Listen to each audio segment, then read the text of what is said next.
Olá pessoal, tudo bem? Então aqui o Yajnavalkya ele continua a oferecer reverência, adoração ao Deus do Sol, porque ele queria conseguir mantras, né? Que nem seu guru tinha, imagina. Vamos ver o que vai dar essa história. Então ele continua falando assim: o pinto da escuridão, com sua boca horrível, subjugou e engoliu o mundo, que inconsciente ficou como que morto, mas lançando o teu olhar misericordioso sobre a humanidade adormecida, tu, com o dom da visão, a despertas. Portanto, és muito magnânimo. Nas 3 junções sagradas de cada dia, ocupas os piedosos no caminho do bem último, induzindo-os a executar deveres religiosos que os situam em sua posição espiritual. Aqui vamos ver aqui no significado que Katiradeva fala, né? Segundo a cultura védica, as 3 classes superiores da sociedade, intelectual, política e mercantil, têm um vínculo formal com o mestre espiritual através da iniciação e recebem o mantra Gayatri. Esse mantra de purificação é cantado 3 vezes ao dia, ao nascer do sol, ao meio-dia e ao pôr do sol. Calcula-se os momentos auspiciosos para a execução dos deveres espirituais de acordo com a trilha do sol no céu. E essa distribuição sistemática dos deveres espirituais é atribuída nessa passagem ao sol como representante de Deus.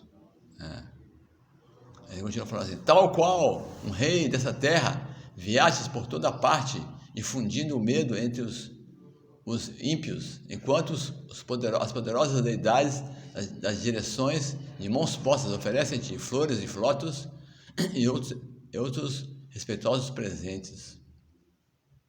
Aí continua falando: portanto, meu Senhor, em atitude de oração estou me aproximando de teus pés de lótus, que são honrados pelos mestres espirituais dos 3 mundos, porque espero receber de ti mantras do Yajurveda que ninguém mais conhece. Suda Goswami disse. Satisfeito com semelhante qualificação, o poderoso Deus do Sol assumiu a forma de um cavalo e presenteou o sábio Yajnavalkya com Yajur mantras, até então desconhecido na sociedade humana. Ele conseguiu, olha aí. Dessas incontáveis centenas de mantras do Yajurveda, o poderoso sábio compilou 15 novos ramos de escritura védica, que ficaram conhecidos como Vaishnameya Samhita, porque foram produzidos pelos pelos da crina de cavalo, que foram aceitos com instrução discipular pelos seguidores de Kanya, Madhyandina e outros rishis. Jaimini Rishi, autoridade do Samaveda, teve um filho chamado Samantu, e o filho de Samantu foi Satwam. O sábio Jaimini falou a cada um deles uma parte diferente do Samaveda Samhita.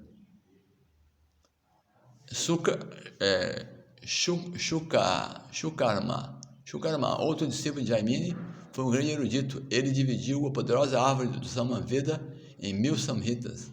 Então, o Brahmana, 3 discípulos de Sukarma,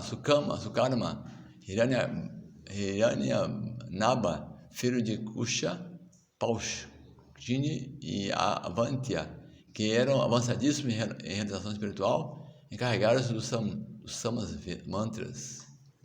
Contando a história dos Vedas, olha aí. Os 500 discípulos de Pachanti e Vayantya ficaram conhecidos como os cantores setentrionais do Samaveda, e os templos em tempos posteriores, alguns deles também ficaram conhecidos como cantores orientais. 5 outros discípulos de Paushantiji, a saber, Laogashki, Mangali e Kulya, receberam com 100 samhitas cada um. Krita, o discípulo de Hiranyanabha, falou 24 samhitas e 6 a seus próprios discípulos, e a autoridade sábia Avantya encarregou de transmitir as coletâneas restantes. Então, aqui contando a história dos Vedas, né? Aqui, aí vamos para o capítulo 7, nesse canto dos 12 cantos, os textos purânicos. A Suda Goswami disse: Samutu Rishi, autoridade de Atharva Veda, ensinou seu Samhita a seu discípulo Kambada, que por sua vez falou a Patya e Vedadasha. Então, continuo falando aqui como é que foi distribuído a oitava Veda. Segundo Siddhara Swami, Vedabharra dividiu a edição no oitava Veda em 4 partes e ensinou a seus 4 discípulos. Aí Baru e Saidanyana, discípulos de Shukana, estudaram as 2 divisões da compilação do oitava Veda. Aí está falando agora sobre Naishakya e Kashyapa e outros estavam também entre os acharyas do oitava Veda. Cada um deles estudou uma das 6 antologias dos Puranas com seu pai, Romaharsha. Romaharsha, que era discípulo de Srila Vyasadeva, tornei-me discípulo dessas 6 autoridades e aprendi na íntegra todas as suas apresentações da sabedoria dos Puranas. Então, Sutta Goswami, ele é um discípulo desses Brahmanas, desses Rishis que compilaram os Puranas. Romaharsha, discípulo de Vedavyasa, dividiu os Puranas em 4 compilações básicas. O sábio Kashyapa e eu, junto com Samvini Akrivana, discípulo de Rama, aprendemos essas 4 divisões. Ó Saunaka, por favor, ouve com atenção as características de um Purana que foram definidas pelos mais eminentes Brahmanas eruditos de acordo com a literatura védica. Falar sobre os Puranas, olha aqui. Ó Brahmana, autoridades no assunto declaram que um Purana contém 10 tópicos característicos: a criação deste universo, a subsequente criação dos mundos e seres, a manutenção dos seres vivos e seu sustento, o reinado dos vários manos, as divisões das grandes reis, as atividades de tais reis, a aniquilação, a motivação e o abrigo supremo. Outros eruditos afirmam que os grandes Puranas tratam desses 10 tópicos, enquanto os Puranas secundários podem tratar de 5. Segundo o Dipa Goswami, explicou que os 10 tópicos principais do Śrīmad Bhagavatam, que o nosso livro aqui, o Bhagavatam, é um dos Puranas, né? É uma Mala Purana, Purana Imaculado. Do Bhagavatam se encontram em cada um dos 10 cantos.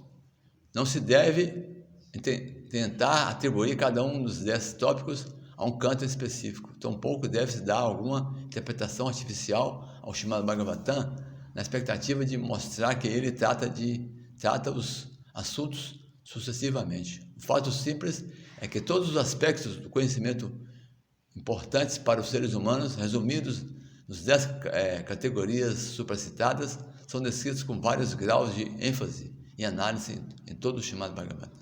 Então, o Bhagavatam, ele trata desses 10 assuntos ao longo dos 10 cantos, né? A criação secundária que existe pela misericórdia do Senhor. Primeiro ele fala, antes aqui ele fala aqui, da agitação dos modos originais dentro da natureza material, e manifesta, surge o Mahatattva. Do Mahatattva vem o elemento falso ego, que se divide em 3 aspectos. Esse tríplice falso ego manifesta-se ainda como as formas sutis da percepção, como os sentidos e como os objetos grosseiros sentidos. A geração de tudo isso chama-se criação.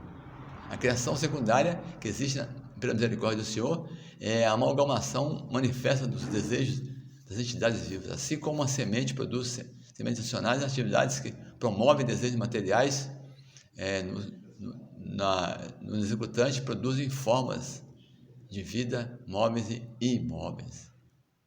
Então, aqui vamos explicar mais detalhes dessas divisões. Então, vamos continuar no próximo vídeo.